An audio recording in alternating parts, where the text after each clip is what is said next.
There was a rule every navy believed. Small boats did not decide wars. They scouted. They harassed. They distracted. They did not break supply lines. A wooden patrol boat, built for speed, armed with torpedoes and machine guns, was never supposed to dominate coastal warfare. It was too fragile, too lightly armed, too dependent on luck. The Imperial Japanese Navy believed this rule absolutely. Their barges ran at night. Their routes hugged the coast. Their hulls were armored just enough. PT boats they believed could be ignored. Torpedoes passed harmlessly underneath shallow hulls. Machine gun fire sparked off steel plates. The boats came, fired, missed, and fled. That was the rule. And in 1942, in the waters around Guadalcanal, the rule was killing Americans. But that same year, one unauthorized decision, made in desperation, under fire, shattered it. Guadalcanal is not a name you forget once you've been there. It is heat without relief. Humidity that never breaks. Jungle that swallows equipment whole. In October 1942, the island is barely held. The Marines have Henderson Field, but just barely. Japanese artillery shells it daily. Aircraft crash on landing. Wrecks litter the coral like gravestones. Offshore the battle is quieter, and more lethal. Every night, Japanese supply barges slip down the slot. They carry food, ammunition, reinforcements. 60 men at a time. 8 tons of supplies per hull. They are not glamorous targets. They are decisive ones. Lieutenant Robert Lynch is 26 years old. 14 night patrols. 0 confirmed kills. His boat, PT-48, is fast, loud, and underarmed. 4 Mark 8 torpedoes. Twin .50 caliber Brownings. Against destroyers? Deadly. Against shallow draft barges? Useless. Lynch has watched boats burn. He has watched torpedoes miss. He has watched men die for nothing. And the math keeps getting worse. More barges every night. More supplies reaching the enemy. More pressure on Henderson Field. By mid-October, PT Boat Squadron 3 has lost 6 boats. 17 sailors are dead. The rule is failing them. At 23:45 on October 19th, Lynch crouches behind the wheel of PT-48. Radar contacts. 4 barges. Bearing 320 degrees. Speed 8 knots. They are armored Datsa barges. Steel-plated. Machine guns mounted amidships. Lynch knows the numbers. His torpedoes weigh 2,000 pounds. Minimum running depth, 10 feet. The barges draw 5. The torpedoes will pass cleanly underneath. The .50 calibers fire 850 rounds per minute, but the rounds spark and ricochet. This is how PT boats die. But something has changed. Earlier that day, Lynch walked Henderson Field. 23 wrecked P-39 Airacobras sit smashed and abandoned. Engines ruined. Wings sheared. But in the nose of each aircraft, a 37mm Oldsmobile M4 automatic cannon. Designed to kill aircraft. Designed to punch armor. 30 rounds per magazine. 150 rounds per minute. No doctrine allows this. No manual supports it. But war does not ask permission. By nightfall, Lynch's crew, with aircraft armorer Technical Sergeant James Coogan, has stripped 3 cannons from wrecks using cutting torches and gasoline as lubricant. Chief Machinist's mate Donald Fry designs a mount from scrap steel in 40 minutes. By 0200 hours on October 21st, PT-48 carries an aircraft cannon on its bow. No test fire. No training. No approval. Just necessity. The first shot. At 800 yards, the lead barge opens fire. Tracer rounds streak the water. Lynch holds course. 700 yards. Gunner's mate second class Harold Mitchell grips the cannon. He charges it. The mechanism seats. He fires. The muzzle flash turns night into daylight. The deck flexes. The mount holds. The first 3 rounds punch through steel like cardboard. The 4th detonates inside the troop compartment. The barge erupts in flame. 12 seconds. 30 rounds gone. Mitchell reloads. The second barge turns. The cannon roars again. This one explodes. Ammunition cook-off. Complete destruction. The third barge flees. Mitchell tracks it. Machine gun rounds punch through the PT boat's deck inches from his legs. He does not stop firing. The barge loses power. Drifts. Burning. 3 barges neutralized. 0 American casualties.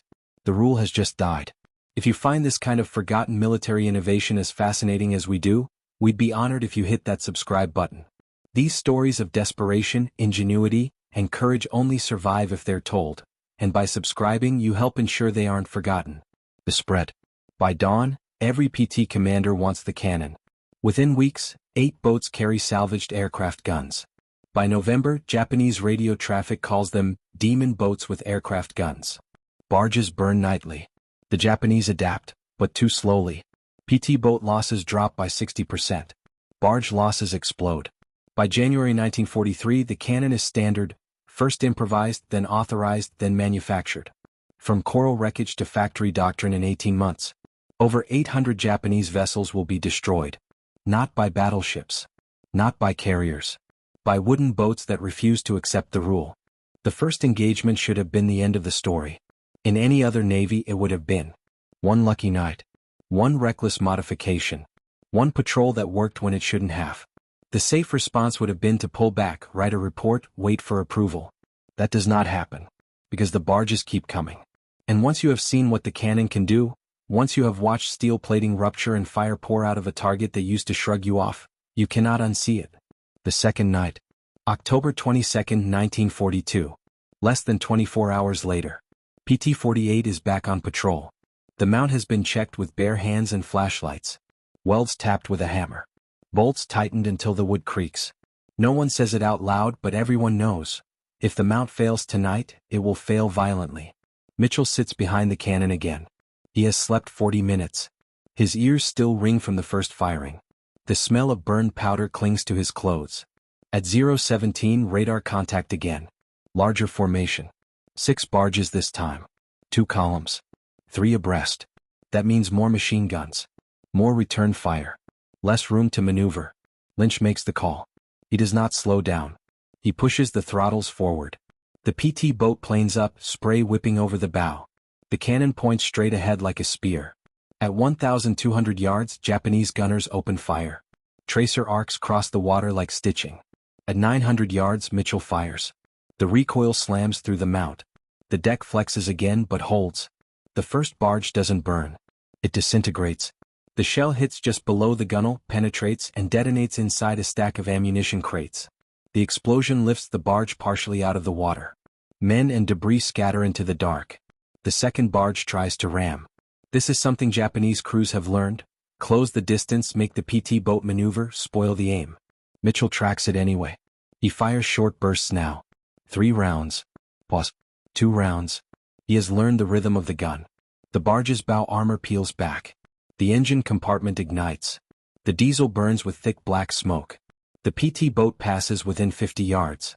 Close enough to hear screams. Close enough to smell fuel. Lynch orders a hard turn to port. A machine gun round punches through the chart house, shattering glass. A splinter slices a crewman's cheek. Nobody stops.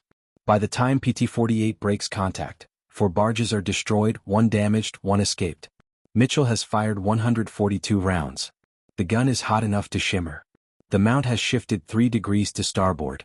The deck has begun to crack around 1 bolt. And none of that matters. Because the rule is broken permanently now. The learning curve. Improvisation is never static. The first mount works but barely. By daylight, Fry crawls over the bow with a pencil clenched between his teeth. He measures stress fractures. He marks where the deck flexes most under recoil. He realizes something critical. The gun isn't the problem. The boat is. PT boats are built for speed, not sustained recoil. 2 layers of mahogany planking over oak frames. Flexible by design. That flexibility keeps them alive in heavy seas. But now they are firing a 37mm automatic cannon forward, repeatedly at close range. Every shot sends shock down the keel. So Fry modifies again. He scavenges steel plates from a wrecked landing craft. He adds backing plates under the deck, spreading recoil forces across multiple frames. He replaces bolts with longer threaded rods and washers cut from scrap steel. Each change is small. Each change matters. By October 24th, the mount no longer shifts. By October 26th, the deck stops cracking. By October 28th, PT-48 can fire a full magazine without structural damage. And now the other boats want the same. The assembly line. Henderson Field becomes an unofficial factory. Not in buildings, but in routines. Cannon removal teams work in pairs. 1 man disconnects hydraulics. 1 man cuts mounts.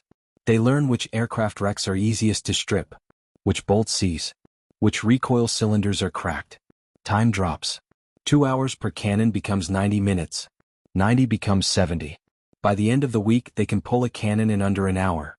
Meanwhile back at Tulagi mounts multiply. Fry no longer sketches designs. He builds from memory. Bronze bushings replace steel-on-steel rotation points. Grease fittings are added. Stops are welded to prevent over-rotation in heavy seas. This is not engineering by blueprint. It is engineering by survival. The Japanese response. The enemy notices. They always do. Radio intercepts change tone. Where earlier messages spoke of harassment, now they speak of loss.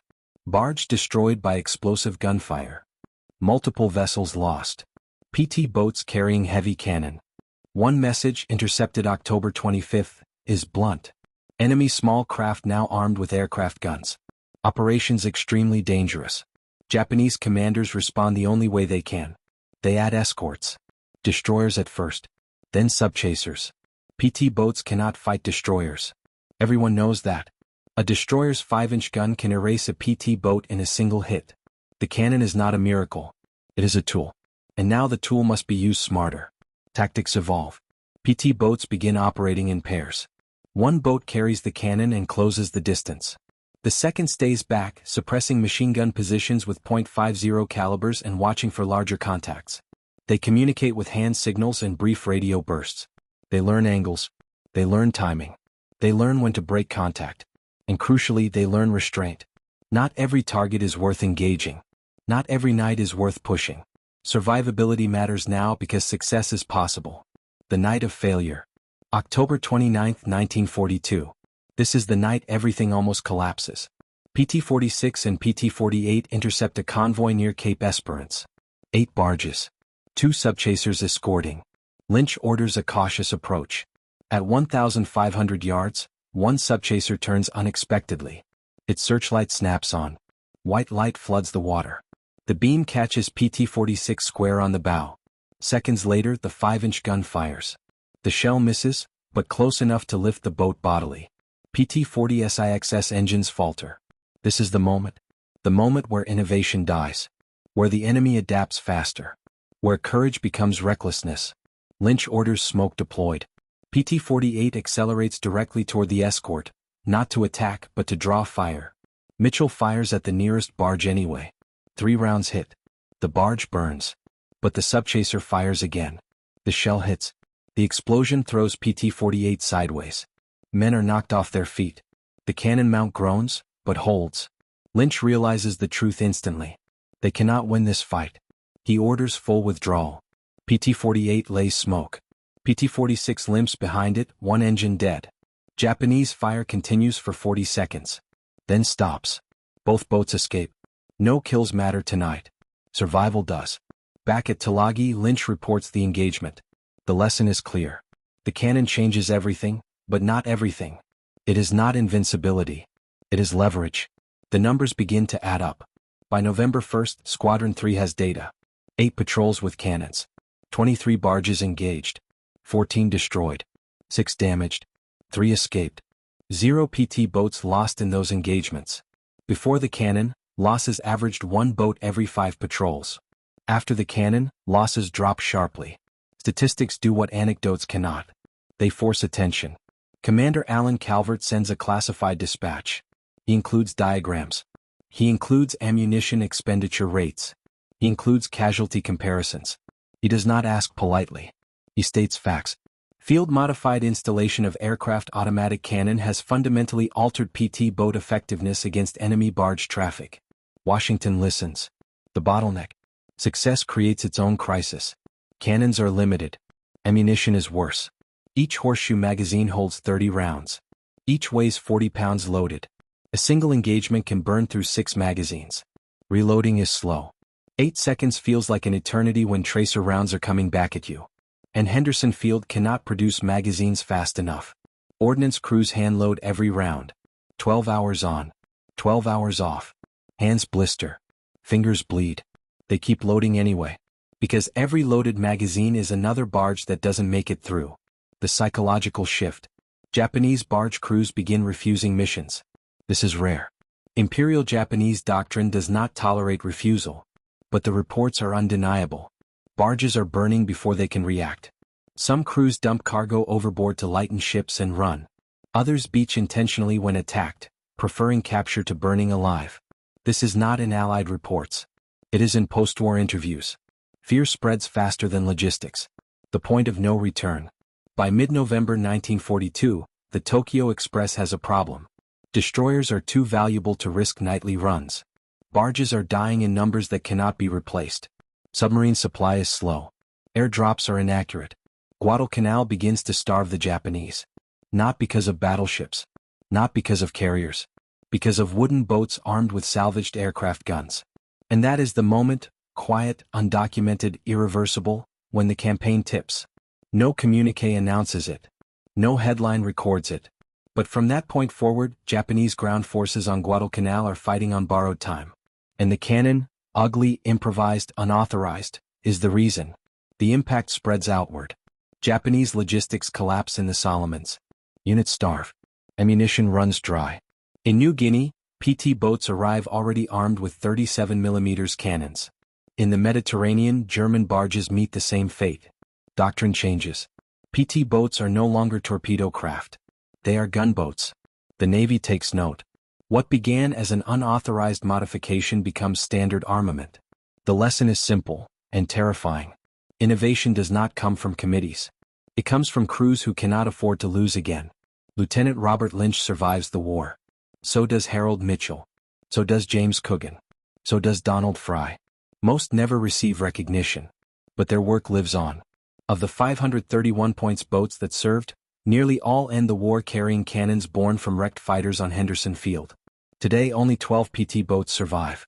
Some still mount 37mm cannons. They are not just weapons. They are proof. Proof that desperation can outthink doctrine. Proof that innovation under fire changes history. And proof that small boats, when armed with courage and imagination, can decide wars.